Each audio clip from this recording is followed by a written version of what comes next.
थांनाय 9 एप्रिलाव जालांनाय जे आसाम विधान सभानि जे रिजाल्ट बियो फैगौ 4 मेआव जागोन आरो 9 एप्रिलाव बड'लेण्डनि आसामनि आरो गासै मोनबा रायजोनि रायजो राजाफ्रा भट होखांबाय आरो गावबा गावनि गोसोनि साननायजों गोसोनि हास्थायनायजों गोसोनि लुबैनायजों गावबा गावनि बिजाथिफोरनो भट होदों आरो 4 अक्ट'आव बिनि रिजाल्टआ ओंखारगोन आरो आं बेखौनो बुंनो सानो जे बिसायख'थियावथ' गोबां बिजाथि ओंखारो गोबां दोलोआ बिजाथि होयो आरो बिसोरो इलेक्शन गेलेयो दा बेवहाय थांखिया जुदि सासे एमएलए जानाय बा सासे मन्थ्रिल' जानाय अब्ला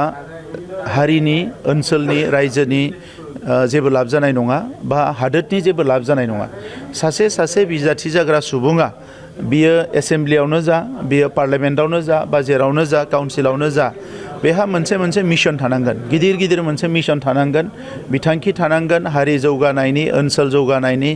समाज जौगानायनि आरो हादोर जौगानायाव बोरैहाय कन्ट्रिबिउसन होनो हायो पलिसि मेटाराव बेनि थाखाय बेहा माखासे बिथांखि थानांगोन अब्लासो ओनसोला जौगानो हागोन नङाबा बिसायख'थि जागोन फैसा खरस जागोन एनार्जि लस जागोन किन्तु जेरैबायदि फिथाइ बेखौ मोननाय नङा दा नंखायनो UPPL हान्जानिफ्राय जोंहा गिदिरथार मोनसे मिशन दङ ओनसोलखौ लानानै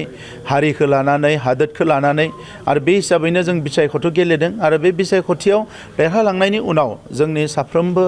MLA आरो जोंनि जायफोर दैदेनगिरि MP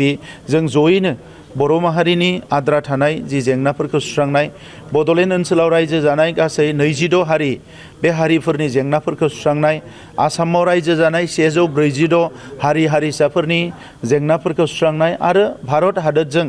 जायफोर जेंनाफ्रा दिनैसिम सुस्रांजायाखै बे जेंनाफोरखौ सुस्रांनो थाखाय जोङो गोख्रोङै खामानि मावगोन आरो एग्जिट पोलाव गोबां खोथा बुंदों नाथाय आं फोथायो जे 4 तारिखआव जि रिजाल्ट फैगोन बेवहाय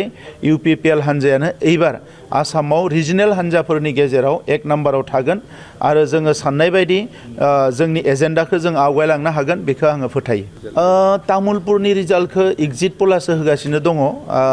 ओरैनो नायनो थाङोब्ला जे तामुलपुराव आङो थांनाय 5 बोसोर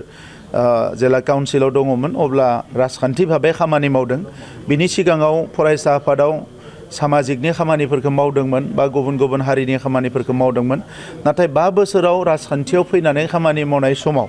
बर'जों लोगोसे गुबुन हारिफोरजों जि सोमोन्दो दादों बिथांमोना आंनिफ्राय हास्थायनाय बायदि जिखिनि माखासे रिजाल्ट एबा फिथाइफोरखौ मोनदों बेखौ लानानै बिथांमोना गोजोननाय दङ